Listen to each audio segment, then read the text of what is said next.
Hi, this is Asha from budget friendly tailor. So இன்றைக்கி ஒரு designer blouse stitching video part 1 தான் பார்க்க போகிறீங்க. என்னடா பார்ட் 1 சொல்கிறேன் அப்படின்னு நீங்கள் நினைப்பீங்க. ஸோ ஃபஸ்ட்டு கொஞ்சம் ஃபினிஷிங், அதாவது ஓவரால் முடிகிற வரைக்கும் ஒரு வீடியோவாகவும் செகண்ட் ஒரு வீடியோவாகவும் அப்லோட் பண்ணுறேன். ஸோ அதை தான் சொல்லியிருந்தேன். இது பார்ட் 1. இது பேசிக் முன்னாடி இருந்து, அதாவது கட்டிங் ப்ராசஸ்க்கு அப்புறம் ஸ்டிச்சிங் ஸ்டார்ட் பண்ணலேருந்து எப்படி அப்படின்னு போட்டிருக்கேன். ஸோ இதோட நெக் பேட்டர்ன் உங்களுக்கு தெரியுது பார்த்தாலே. அதாவது என்னோடய ரைட் சைடு ஸ்ட்ரைட் லைனாக வந்திருக்க மாதிரியும், ஆப்போசிட் சைடு லெஃப்ட் சைடு கொஞ்சம் கர்வாக இருக்கிற மாதிரியும் இருக்கும். ஸோ அதுதான் இந்த நெக் பேட்டர்னு. ஸோ இந்த நெக் பேட்டர்ன் ஃபினிஷிங் அப்போ தான் இதோட டிசைன் உங்களுக்கு தெரியும். இப்போ நான் இதை மெயின் ஃபேப்ரிக்கும் லைனிங்கையும் பெரட்டுறேன். அதாவது ஸ்டிச்சிங் போட்டு ரெண்டையும் தலைகீழாக பெரட்டுறேன். பட் இருந்தாலும் இதோட கிளாத்தோட டென்சிட்டி கம்மியாக இருக்கிறனால நான் கேன்வாஸ் அந்த மாதிரி யூஸ் பண்ணாமல் லைனிங் ஃபேப்ரிக்கே அப்படியே பின்னாடி வச்சு, அதாவது உள்ளே இன்னும் கொஞ்சம் திக்னஸ் கொடுக்கறதுக்காக நான் கொடுத்துருக்கேன். ஸோ பிகினர்ஸாக இருந்தீங்கன்னா இந்த மாதிரி ஒரு ஐடியாவை ஃபாலோ பண்ணுங்கள். ஈஸியாகவும் இருக்கும், கிளாத்தும் கொஞ்சம் நல்லாயிருக்கும். ஸோ அதுக்காக தான் இப்படி ஒன்று. சில பேருக்கு வெளியவே வச்சு திருப்புறதுக்கு கொஞ்சம் கஷ்டமாக இருக்கும். இப்படியே தலைகீழாக திருப்பது தான் ஈஸியாக இருக்கும் அப்படின்னு ஃபீல் பண்ணுவீங்க. ஸோ அப்படி இருக்க பிகினர்ஸ் இந்த மாதிரி ட்ரை பண்ணும்போது ரொம்ப ஈஸியாகவும் இருக்கும், நீட்டாக ஒரு நல்ல ஃபினிஷிங்காகவும் இருக்கும். ஸோ இப்போ பார்த்தீங்கன்னா பின்னாடி கிளாத் வச்சுட்டேன். லைனிங் மேலே இருக்குது, கீழே மெயின் ஃபேப்ரிக்கு, அதுக்கு கீழே பார்த்திங்கன்னா எக்ஸ்ட்ரா லைனிங் வச்சு நான் கவர் பண்ணியிருக்கேன். ஸோ இப்போ பார்த்திங்கன்னா பின் பண்ணிவிட்டேன், சுற்றிலும் பின் பண்ணிவிட்டு ஃபேப்ரிக்கு மூவ் ஆகாமல் இருக்கிறதுக்காக பின் பண்ணியாச்சு. ஸோ பின் பண்ணிவிட்டு பார்த்திங்கன்னா ஸ்டிச் போட்டேன். உங்களுக்கே பார்த்திங்கன்னா தெரியும். இந்த மாதிரி ஒரு ஸ்டிச் போடும்போது கொஞ்சம் பொடி தையலாக போட்டிங்கன்னா ரொம்ப ஈஸியாக இருக்கும். இப்போ ஒரு 1/2 இன்ச்சு கேப் விட்டு எக்ஸஸ் கிளாத்தை ஃபுல்லாக கட் பண்ணி எடுத்துடலாம். ஆஃப்டர் கட் பண்ணதுக்கப்புறம் பார்த்திங்கன்னா இந்த மாதிரி உள்ளே இருக்க அந்த மெயின் ஃபேப்ரிக்கு எல்லாமே சேர்ந்துருக்கும். ஸோ அப்போ பார்த்திங்கன்னா குட்டி குட்டி கட் கொடுக்குறீங்க. அதாவது இதில் மெயினாக அந்த கார்னர், ஒரு ஃப்ளார் டிசைன் போட்டிருக்க கார்னர் தான் மெயினாக கட் பண்ணணும். ஏன் அப்படின்னு பார்த்திங்கன்னா அது கொஞ்சம் வி ஷேப்பில் இருக்கும். அதை கார்னர் வரைக்கும் நூல் கட் ஆகாத அளவுக்கு குட்டியாக கட் பண்ணும்போது தான் ஈஸியாக அந்த இதை திருப்ப முடியும். ஸோ அதுக்கேற்ற மாதிரி குட்டி குட்டி கட் கொடுத்துட்டு இதை அப்படியே நம்ம பரட்டி சுற்றிலும் ஸ்டிச் பண்ணிடலாம்.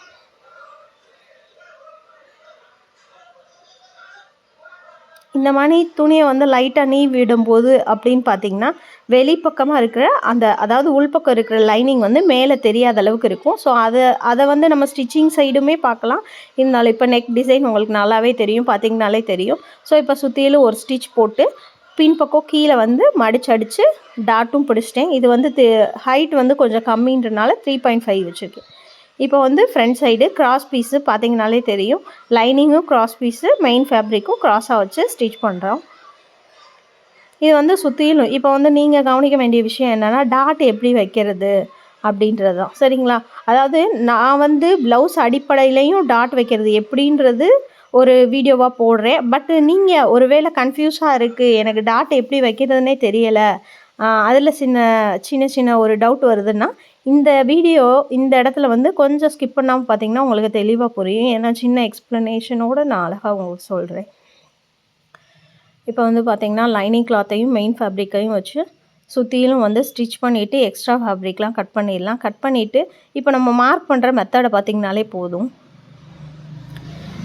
இப்போ பார்த்திங்கன்னா பேசிக்காகவே பாருங்கள்.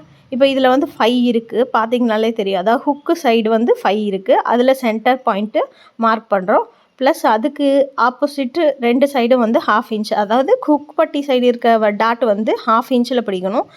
சென்டர் டாட் பார்த்திங்கன்னா 1, 1.25, 1.5 அந்த மாதிரி ப்ரெஸ்ட்டு சைஸை வச்சு நம்ம அதுக்கேற்ற மாதிரி மார்க் பண்ணலாம். ஸோ அது மாதிரி இது ஒரு 1 இன்ச் கிட்ட நான் மார்க் பண்ணுறேன். ஹைட் பார்த்திங்கன்னா 2.5. அது மாதிரி இந்த சைடு இருக்கிறது பார்த்திங்கன்னா ஒரு 2 இன்ச்சு 2.25 இன்ச்சு. இப்போ பார்த்திங்கன்னா அந்த ட்ரையாங்கிள் ஷேப் வரும். நிறைய பேர் சொல்லுவாங்க டாட் பிடிக்கையில் ஒரு டாட் இந்த சைட்லேயும் இன்னொரு டாட் இந்த சைட்லேயும் ஒரு வித்தியாசமான லுக்கில் இருக்குன்னு. ஸோ இப்போ நீங்கள் பார்க்கும்போதே உங்களுக்கு தெரியும், 3 டாட்டும் மீட் பண்ணுற இடத்துக்குரிய கேப் ஒரு 2 இன்ச்லேயே இருக்கிற மாதிரி இருக்குது, பார்த்திங்கனாலே தெரியும். ஸோ அந்த மாதிரி தான். இப்போ இதை நம்ம ஸ்டிச் பண்ணும்போது பார்த்திங்கன்னா இந்த ஃபேப்ரிக் கொஞ்சம் நெல்லுன்ற ஃபேப்ரிக்காக இருக்குது. ஸோ அதுக்கேற்ற மாதிரி நம்ம அந்த சென்டர் லைன் போட்டிருக்கோம் பார்த்திங்களா, உங்களுக்கு தெரியல, சென்டர் டாட் பிடிக்கிற இடம். ஸோ அந்த புள்ளியில் ஒரு ஸ்டிச் போடுறோம். ஸோ இந்த ஸ்டிச் எதுக்கு அப்படின்னு நீங்கள் பார்த்திங்கன்னா இப்போ இந்த துணி வந்து விலகாமல் இருந்து நீட்டாக மடிக்கையில் இப்போ 1/2 இன்ச்சு டாட்டுக்கு நம்ம இப்போ டபுள் ஃபோல்டு பண்ணும்போது மெயின் ஃபேப்ரிக்கும் லைனிங் ஃபேப்ரிக்கும் கொஞ்சம் தனித்தனியாக பிரிகிற மாதிரி ஒரு ஃபீல் இருக்கும். ஸோ அது இல்லாமல் இருக்கிறதுக்காக வந்து பார்த்திங்கன்னா இந்த மாதிரி ஒரு சென்டர் ஸ்டிச் போட்டுக்கிட்டிங்க அப்படின்னா, ஸ்டிச் போட்டுட்டு இதுக்கப்புறம் நீங்கள் வந்து டாட் பிடிக்கும்போது இன்னும் கிளியராக இருக்கும். ஸோ இப்போ நான் அதாவது ஸ்டிச் பண்ணியிருக்கிறது உங்களுக்கு தெரியும். இது க்ரீன் கலர் சேம் த்ரெட்டுனால கொஞ்சம் தெரியறது கஷ்டம்தான். இருந்தாலும் கொஞ்சம் நான் காமிக்கிறேன் பாருங்கள். லைட்டாக தெரியும், அந்த லைன் தெரியுது பார்த்தீங்களா? ஸோ இந்த லைனை இப்போ ஃபோல்டு பண்ணும்போது பார்த்திங்கன்னா மெயின் ஃபேப்ரிக்கும் லைனிங் ஃபேப்ரிக்கும் உள்ள கேப் வந்து தெரியாமல் இருக்கும். சில பேருக்கு வந்து அந்த மாதிரி தெரியும், அதுக்காக. ஸோ பிகினர்ஸாக இருந்தீங்கன்னா இந்த மாதிரி ஒரு டிப்ஸை யூஸ் பண்ணி டாட்டு மார்க் பண்ணுங்கள், ஸ்டிச் பண்ணுங்கள், ரொம்ப நல்லாயிருக்கும். ஸோ இப்போ ஓவரால் டாட்டை வந்து நம்ம கம்ப்ளீட் பண்ணலாம். டபுள் ஸ்டிச் போட்டு கம்ப்ளீட் பண்ணுங்கள். முடிஞ்ச அளவுக்கு எங்கெங்கே லாக் ஸ்டிச் போடணுமோ அந்தளவுக்கு போட்டுருங்க. 3rd tattoo. ஸோ இது டாட்லாம் பிடிச்சதுக்கப்புறம் நீங்கள் அதாவது டாட்டோட ஷேப் எந்த அளவுக்கு இருக்குன்றதை நீங்கள் பார்க்கும்போது உங்களுக்கு தெரியும். ஸோ இந்த மாதிரி பண்ணிவிட்டு, அதாவது கொஞ்சம் அந்த சாட்டின் கிளாத்து இந்த மாதிரி இதுக்கு நம்ம இந்த மாதிரி டாட் பிடிக்கும்போது இந்த மாதிரி ஒரு மார்க் பண்ணி அதை வந்து ஸ்டிச் பண்ணிவிட்டு நீங்கள் பண்ணும்போது ரொம்பவே நீட்டாக இருக்கும். ஸோ எந்த அளவுக்கு கப் ஷேப்பும் ஷார்ப்பாக எப்படி இருக்குன்றது உங்களுக்கே தெரியும். ஃப்ரண்ட் பார்ட்டு ரொம்ப நீட்டாகவும் யூனிக்காகவும் தெரியும் உங்களுக்கு. இதுக்கப்புறம் வந்து பட்டி. மெயினாக வந்து பட்டி தான். பட்டியை நான் நிறைய தடவை சொல்லியிருக்கேன். பட்டிக்கு எந்த அளவுக்கு திக்னஸ் கொடுத்து பட்டியை வந்து ஸ்டேபிள் பண்ண முடியுமோ அந்தளவுக்கு தான் நம்மளோட பாடியோட ஷேப்பும் எவ்வளோ பெரிய ஷேப்பாக இருந்தாலும் சரி அது வந்து கொஞ்சம் நீட்டாக உங்களுக்கு தெரியும். ப்ரெஸ்ட்டு வந்து எவ்வளோ வெயிட்டாக இருந்தாலும் அதை தாங்கக்கூடிய ஒரு கெப்பாசிட்டி வந்து பட்டியில் தான் இருக்குது. பட்டி எந்த அளவுக்கு திக்காக இருக்கும் அந்தளவுக்கு வந்து முன்பக்கம் ரொம்ப தொய்வாக இல்லாமல் இருக்கும். சில பேருக்கு அந்த மாதிரி இருக்கும். ஸோ அந்த மாதிரி இருக்கா பட்டி திக்னஸ்ஸு கேன்வாஸ் இந்த மாதிரி வச்சு ஸ்டிச் பண்ணும்போது பார்த்திங்கன்னா நீட்டாக இருக்கும். அந்த பட்டி இருக்கிற வேண்டிய இடத்துல பட்டி இருக்கும். ஸோ பட்டி மடங்காமலும் இருக்கும். மெயின் ஃபேப்ரிக் அதாவது முன்னாடி இருக்க முன்பக்கம் செஸ்ட் பார்ட் வந்து கீழே இறங்கி அசிங்கமாக இல்லாமல் இருக்கும். ஸோ பெல்ட்டு டைட்டாக போடுறத பொறுத்து தான் பின்பக்கம் நம்ம ஸ்டேபிளாக இழுத்து விட்டு டைட்டாக போடும்போது முன்பக்கம் கொஞ்சம் தொங்காமல் ரொம்ப அதாவது இழுத்துக்கிட்டு ஷோல்டர் சில பேருக்குலாம் பார்த்திங்கன்னா இது நான் பட்டியை அதிகமாக எதுக்கு ரொம்ப ஹைலைட் பண்ணி சொல்கிறேன் அப்படின்னு பார்த்திங்கன்னா பட்டி எந்த அளவுக்கு திக்காக இருக்கோ அந்தளவுக்கு தான் வந்து ஹிப் சைடு அதாவது பின்பக்கம் முதுகு சைடு உள்ள அந்த நம்ம கீழே ஃபோல்டு பண்ணியிருக்க இடமா இருக்கட்டும் முன்பக்க பட்டியாக இருக்கட்டும் எந்த அளவுக்கு டைட்டாக இருக்கும் அந்தளவுக்கு தான் வந்து பார்த்திங்கன்னா முன்பக்கம் வந்து வெயிட் எவ்வளோ இருந்தாலும் இழுக்காது. ஷோல்டர் வந்து சில பேருக்கு சென்டராக இருக்கவே இருக்காது. முன்பக்கம் இறங்கி வரும். அதாவது பின்பக்க துணி முன்பக்கம் வந்து இருக்கிற அளவுக்கு இறங்கி இருக்கும். ஸோ அந்த மாதிரி இருக்காது. இப்போ வந்து ரெண்டையும் சேர்த்து ஜாயின் பண்ணிடலாம். ஒரு 1/2 இன்ச்சு கேப் வச்சு நீட்டாக ஜாயின் பண்ணிடுவோம். ஸோ ஜாயின் பண்ணிவிட்டு ஓவர்லாக் பண்ணிவிட்டு இந்த கிளாத்தை பார்த்திங்கன்னா நீங்கள் மேலே இருக்கிற மாதிரி இந்த ஷேப்பில் இருக்கிற மாதிரி வச்சுட்டு மேலே ஒரு ஸ்டிச் போட்டுறணும். இப்போ வந்து பட்டி அதாவது ஹுக்கு பட்டி டபுள் சைடு ஃபோல்ட் பண்ணிக்கணும். டபுள் ஃபோல்டு பண்ணிவிட்டு கீழே ஒரு 1/2 இன்ச்சில் இன்னொரு ஃபோல்டு பண்ணிவிட்டு பார்த்திங்கன்னா ஒரு 1.25 இன்ச்சு 1.5 இன்ச்சில் ஒரு டபுள் ஃபோல்டு கிளாத் வச்சு நம்ம ஸ்டிச் பண்ணலாம். இதில் வந்து சென்டராக வச்சு ஒரு 1/4 இன்ச்சு கேப் வச்சு நீட்டாக ஒரு ஸ்டிச் பண்ணிவிட்டு அதுக்கப்புறம் துணியை பின்பக்கமாக திருப்பி வச்சுட்டு அதில் ஒரு ஸ்டிச் போடணும். அப்படி வைக்கும்போது நம்மளுக்கு எப்படி இருக்கும்னா கம்ப்ளீட்டாக திருப்பும்போது பார்த்திங்கன்னா ரொம்ப ஒரு மாதிரி இல்லாமல் நீட்டாக இருக்கும்.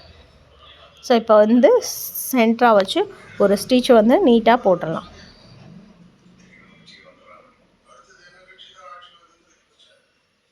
இப்போ வந்து நீட்டாக ஒரு ஸ்டிச் போட்டுடலாம் சைடில். ஏன்னா நம்ம இந்த சைடு ஃபோல்டிங் வந்து வெளியே தெரியாமல் இருக்கிறதுக்காக அழகாக நீட்டாக ஒரு ஸ்டிச் போட்டோம். இப்போ வந்து அந்த மாதிரி ஒரு ஸ்டிச் போட்டு மெயின் ஃபேப்ரிக்கை கட் பண்ணிடலாம். குட்டியாக எக்ஸஸ் இருந்ததை கட் பண்ணிடலாம். இப்போ வந்து ஐப்பட்டி ஸ்டிச்சிங்க்கு பார்த்திங்கன்னா ஒரு 3.5லேருந்து அந்த மாதிரி 2.5லேருந்து அந்த மாதிரி நம்ம டபுள் ஃபோல்டு அப்படியே கம்ப்ளீட்டாக ஃபோல்டு பண்ணாமல் 2ஆக மடிக்க மட்டும்தான் போகிறோம். அதுக்காக கீழே 1/4 இன்ச்சுக்கு ஒரு ஃபோல்டு பண்ணி ஸ்டிச் பண்ண ஸ்டார்ட் பண்ணியாச்சு. 1/4 இன்ச்சு கேப்பில் நான் வந்து பின்பக்கம் வச்சு ஸ்டிச் பண்ணுறேன். ஸோ இது வந்து ஈஸியாக இருக்கும் உங்களுக்கு ஃபோல்ட் ஆகிறதுக்காக ஈஸியாக இருக்கும். இப்போ வந்து முன் பக்கமாக திருப்பிக்கலாம். திருப்பிட்டு இன்னொரு 1/4 இன்ச்சில் திருப்பி அப்படியே நம்ம மடிச்சுக்கலாம். இந்த மாதிரி மடிக்கணும். சில பேர் அப்படியே கம்ப்ளீட்டாக இந்த ஷேப்பில் மடிச்சிருவாங்க. ஃபுல்லாக கம்ப்ளீட்டாக இந்த சைடு வர மாதிரி. அப்படி மடிக்கக்கூடாது. இந்த மாதிரி 1/4 இன்ச்சு கேப்பில் நம்ம தையல் போட்ட இடம் பின்பக்கம் 1/4 இன்ச்சு தையல் போட்ட இடத்தையே மேலே வச்சு அப்படியே அது மேலே வச்சு தைக்கிற மாதிரி இருக்கணும். இப்போ வந்து தைச்சிட்ருக்கோம். தைச்சிட்டு இன்னொன்று செகண்ட் ஸ்டிச் போட்டால் இன்னமும் நீட்டாக இருக்கும்.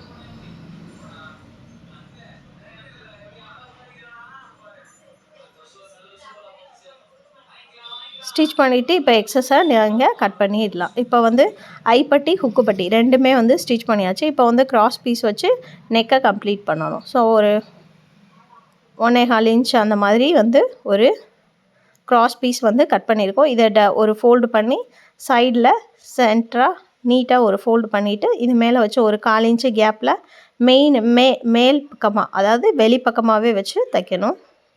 1/4 இன்ச்சு கேப்பில் வச்சு நீட்டாக தைக்கணும். ரொம்ப இழுக்காமல் துணியை இழுக்காமல் அதோட ஷேப்லேயே போகிற மாதிரி போகணும். ஸோ அப்போ தான் சுருக்கம் வந்து அதிகமாக வராமல் இருக்கும்.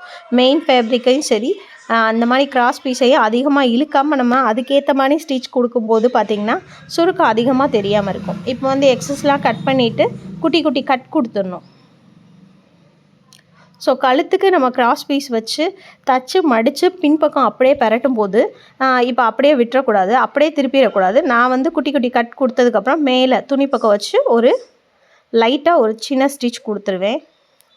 இது வந்து ஃபோல்டிங்க்கு இன்னும் பர்ஃபெக்டான ஒரு ஃபோல்டிங்காக வரும். ஸோ இதுக்கப்புறம் வந்து கழுத்தை ஒட்டினாப்பில் ஒரு தையலும் அதுலேருந்து 1/4 இன்ச்சு உள்பக்கமாகவும் ஒரு தையல் போட்டுருவேன். ஸோ இந்த மாதிரி நம்ம தையல் போடும்போது அதோட நெக்கு வந்து ஃபினிஷிங் வந்து நீட்டாக இருக்கும், உங்களுக்கு சுருக்கமே இல்லாத அளவுக்கு இருக்கும்.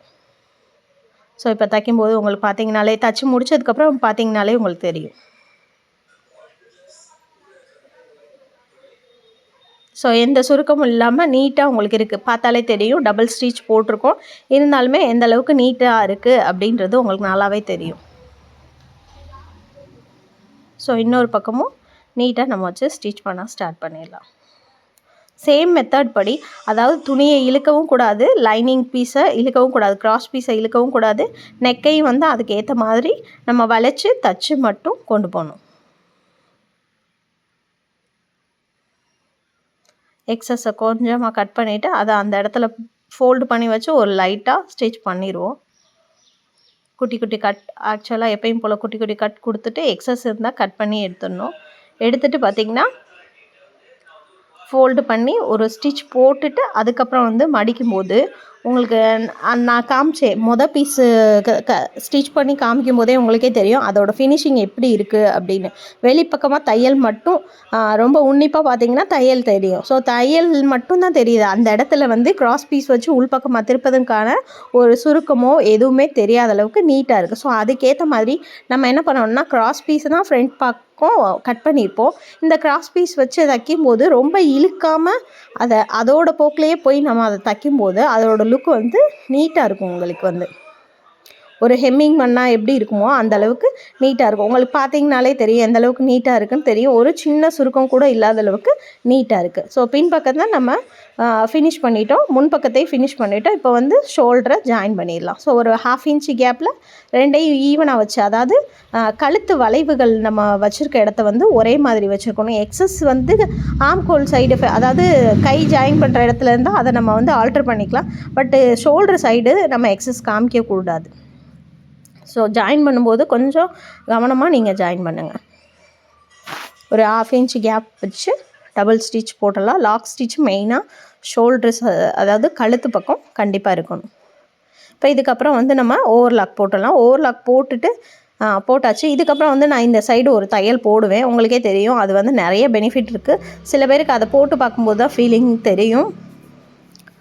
ஸோ தையல் பிரியாத மாதிரி இருக்கும், ஓவர்லாக் வெளியே தெரியாத மாதிரி, அந்த மாதிரி நீட்டாக இருக்கும் உங்களுக்கு. ஸோ எல்லா இடத்துலையும் ஓவர்லாக் போட்டு ஓவரால் ஃபினிஷ் பண்ணியாச்சு. இப்போ வந்து ஸ்லீவுக்கு வந்து பார்த்திங்கன்னா ஒரு சின்ன கர்வ் மாதிரி கீழே கொடுக்க போகிறோம். அதாவது ஒரு சின்ன பெண்டிங் இருக்கிற மாதிரி, ஸ்ட்ரைட்டாக வந்து மடக்காமல் ஒரு சின்ன கர்வ் டிசைன் இருக்க மாதிரி வச்சு அதில் நம்ம லேஸ் ஒர்க்கு அதுக்கப்புறம் பார்த்திங்கன்னா எல்லாம் கொடுக்க போகிறோம். இப்போ வந்து நான் அது இன்ட்டு போட்டு வச்சுருக்கிறது எதுக்குன்னா, அதாவது ஃப்ரண்ட் அண்ட் பேக்கு ஒரே மாதிரி இருக்குது. ஸோ இதில் வந்து கரையை வச்சு தான் ஐடென்டிஃபை பண்ணி நம்ம அதை மார்க் பண்ண முடியும். ஸோ அந்த ஒரு ரீசனுக்காக நான் ஒரு இன்ட்டு போட்டு வச்சுருக்கேன். ஸோ இப்போ வந்து இந்த சின்ன கர்வ் மணி வரும். ஸோ இப்போயே தெரியும். இதுக்கு மேலே இந்த மாதிரி டிசைனில் பூ வச்சு தைக்க போகிறோம். லேஸ் வச்சுட்டு அதுக்கு சென்டராக வந்து பீட் வச்சு ஸ்டிச் பண்ண போகிறோம். ஸோ இப்போ வந்து அந்த சாக் பீஸ் மார்க்குக்கு நேராக வந்து நம்ம நீட்டாக ஸ்டிச் போடுறோம். ஸ்டிச் போட்டு அந்த சென்டரில் ஊசியை இறக்கி அதுக்கப்புறம் வந்து திருப்பிட்டு டைரெக்ஷனை திருப்பிட்டு நம்ம ஸ்டிச் பண்ணணும். இப்போ வந்து எக்ஸஸ்லாம் இருக்கும் பார்த்திங்களா, அதெல்லாம் வந்து நீட்டாக கட் பண்ணிவிட்டு இங்கேயும் வந்து நம்ம என்ன பண்ணணும்னா குட்டி குட்டி கட் கொடுக்கணும். மெயினாக சென்டரில் தான் ரொம்ப நல்லா நீட்டாக கொடுக்கணும். ஏன் அப்படின்னு பார்த்தீங்கன்னா, சென்டரை வந்து மடிக்கும்போது அது உள் துணியை விடாது அவ்வளோ சீக்கிரம். ஸோ வித்தியாசமாக தெரியும். அந்த தெரியாமல் இருக்கிறதுக்காக நம்ம நீட்டாக இது பண்ணிடணும். இப்போ வந்து பதிச்ச தையல் மாதிரி சில பேர் போடுவாங்க, சில பேர் போட மாட்டாங்க, பரட்டிடுவாங்க. பட் பதிச்ச தையல் போடும்போது பரட்டுறதுக்கு இன்னும் ஈஸியாகவும் இருக்கும், நீட் லுக்காகவும் தெரியும். சென்டர் வரைக்கும் கொஞ்சம் கையை யூஸ் பண்ணி நம்ம வந்து அதை வந்து திக்காக கொஞ்சம் தேய்ச்சி விட்டு ரெண்டுக்கும் சென்டர் வர மாதிரி நம்ம நீட்டாக தைக்கணும். அப்போ தான் அந்த வளைவுகள் வந்து தையலோடு உங்களுக்கு நீட்டாக தெரியும். ஆக்சுவலாக இதில் வந்து நம்ம கிளாத்லாம் நிறையவே கொடுத்துருக்கோம், உங்களுக்கு பார்த்தீங்கனாலே தெரியும். அதனால் திக்காக மடங்காமல் இருக்கும். ஏன்னா 1 இன்ச்சு கிளாத்து வந்து லைனிங் ஃபேப்ரிக்லேயும் கொடுத்துருக்கோம், மெயின் ஃபேப்ரிக்லேயும் கொடுத்துருக்கோம். இப்போ அந்த ஸ்டிச் போட்டனால உங்களுக்கு இதுக்கப்புறம் வந்து இதை மேலாப்பில் வந்து ஸ்டிச் போடுறது இன்னும் ஈஸியாக இருக்கும்.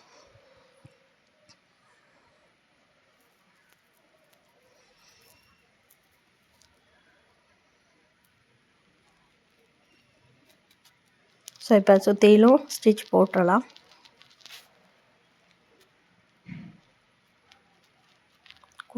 இந்த தையல் போடும்போது நம்மளுக்கு அந்த துணியை எடுத்து விடுறது கொஞ்சம் ஈஸியாகவே இருக்கும். ஸோ அந்த மாதிரி நம்ம வச்சு நீட்டாக ஒரு ஸ்டிச் போட்டுடலாம். சுற்றிலும் ஸ்டிச் போட்டுடலாம். நான் வந்து பார்த்திங்கன்னா எப்போயுமே கட் பண்ணும்போது மெயின் ஃபேப்ரிக்காக இருக்கட்டும், லைனிங் ஃபேப்ரிக்காக இருக்கட்டும், கட் பண்ணும்போது நான் வந்து அந்த உள்வளைவு வந்து கட் பண்ண மாட்டேன். இப்போ கையெல்லாம் ஸ்டிச் பண்ணி முடித்ததுக்கப்புறம் 2 டைரெக்ஷனையும் ஒன்றா வச்சு ஸோ அதுக்கேற்ற மாதிரி ஒரு மார்க்கிங்க்கு அப்புறம் தான் வந்து நான் உள்வளைவு கட் பண்ணுவேன். எப்போயுமே அப்படி தான் பண்ணுவேன். ஸோ முன்னாடியே நம்ம பண்ணிட்டோன்னா கொஞ்சம் அவசரத்தில் ஏதாவது ஒரு டைரெக்ஷன் மாறிடுமோ, ஒரே மாதிரி வச்சு ஸ்டிச் பண்ணிடுவோமோ அப்படின்ற ஒரு ரீசனுக்காக லைனிங் ஃபேப்ரிக்கை வந்து எப்போயுமே கட் பண்ண மாட்டேன். ஸோ இப்போ பார்த்திங்கன்னா தெரியும், இது வந்து சென்டர் மார்க் பண்ணிவிட்டு அதுலேருந்து ஒரு 1 இன்ச் 1.25 இன்ச்சில் ஒரு டாட்டு லைனிங் எந்த அளவுக்கு நம்ம பிடிச்சி தைக்க போகிறோமோ அதுக்கேற்ற மாதிரி. இப்போ 2 புள்ளிக்கும் இடப்பட்ட புள்ளி, ஸோ அதுலேருந்து ஒரு 1/2 இன்ச் ஒரு மார்க்கிங். ஸோ 4 மார்க் பண்ணியிருக்கோம். இந்த 4 மார்க்கையும் ஜாயின் பண்ணுற மாதிரி ஒரு வளைவு போட்டு ஸோ இதை வந்து அப்படியே குட்டியாக ஸ்டிச் பண்ணிவிட்டு கூட நம்ம கட் பண்ணலாம். இந்த சாக் பீஸ் மார்க் மேலேயே வந்து நான் வந்து ஸ்டிச் பண்ணுவேன். பண்ணிவிட்டு அதுக்கப்புறம் அந்த எக்ஸஸாக கட் பண்ணிடுவேன். ஸோ இப்போ 2 பக்கமும் நீட்டாக உங்களுக்கு பண்ணியாச்சு, சாக் பீஸ் மார்க் பண்ணியாச்சு. இதில் ஒரு கைக்கு நம்ம மார்க் பண்ணிவிட்டு அதில் சாக் பீஸை நல்லா அழுத்திட்டு ஸோ ஆப்போசிட்டாக வந்து அப்படியே வச்சு நம்ம ஒரு டேப் பண்ணோம்னா ஆப்போசிட் மார்க்கிங் நீட்டாக வந்துடும் உங்களுக்கு.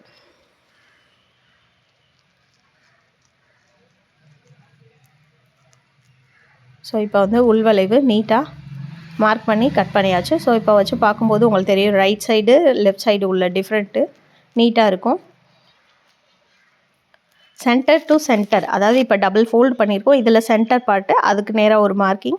ஸோ இந்த மார்க்கிங்கையும் ஷோல்டர் ஜாயின் பண்ணியிருக்க இடத்துல, அதாவது front and back shoulder join பண்ணியிருக்க இடத்த இந்த மார்க்கிங்க்கு நேராக வச்சு ஸ்டார்ட் பண்ணும்போது தான் அதோட லுக்கு வந்து, அதாவது கை ஸ்லீவ் இப்போ அந்த வளைவு வந்து கைக்கு நேராக இருக்கிற மாதிரி இருக்கும். முன்பக்கமோ பின்பக்கமோ அந்த மாதிரி இல்லாமல் நீட்டாக இருக்கும். இப்போ வந்து மெயின் ஃபேப்ரிக்கில் எப்படி வச்சு ஸ்டிச் பண்ண போகிறோம்னு பாருங்கள். ஸோ நான் சொன்ன மாதிரி தான் ஷோல்டரில் மார்க் பண்ணிக்கணும்.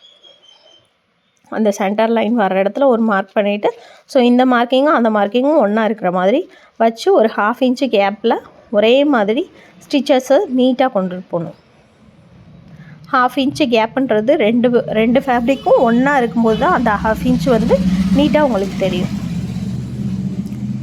ஸோ முடிஞ்ச அளவுக்கு கையை கொஞ்சம் இழுத்து அதுக்கேற்ற மாதிரி நம்ம கொண்டு போனீங்கன்னா அந்த 1/2 இன்ச்சு 2 கிளாத்தும் ஒரே மாதிரி இருக்கிறது நீட்டாக இருக்கும்.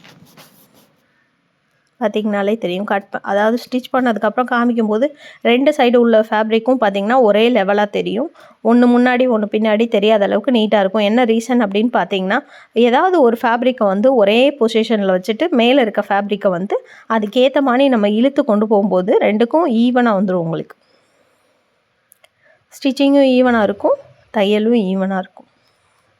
1/2 இன்ச்சு ஸ்டிச்சிங்கிறது 1/2 இன்ச்சாகவே நீங்கள் கொண்டுட்டு வந்துடுங்க. ஸோ இப்போ வந்து நம்ம ஸ்லீவை ஸ்டிச் பண்ணி முடிச்சாச்சு. ஸோ இதுக்கப்புறம் என்ன பார்க்க போகிறீங்க அப்படின்னா, இதில் வந்து நம்ம டிசைன் வந்து மேக் பண்ண போகிறோம். ஸோ இந்த டிசைனை எப்படி பண்ண போகிறோம் அப்படின்றத வந்து நான் வந்து செகண்ட் பார்ட் வீடியோவில் சொல்கிறேன். ஸோ இது வரைக்கும் நீங்கள் என்ன புரிஞ்சுக்கிட்டீங்க அப்படின்றத வந்து மறக்காமல் லைக் அண்ட் சப்ஸ்கிரைப் பண்ணி தெரிவிச்சிடுங்க, கமெண்டில் சொல்லிடுங்க. ஸோ ஈவனாக எந்த அளவுக்கு நீட்டாக இருக்குன்றதை நீங்கள் பார்த்துருப்பீங்க. ஸோ சென்டர் டு சென்டர் எப்படி இருக்குன்றது தெரியும். இதோட லுக்கு எந்த அளவுக்கு நீட்டாக உங்களுக்கு ஸ்டிச்சிங் ஃபினிஷிங் எப்படி இருக்குன்றது உங்களுக்கு தெரியும்.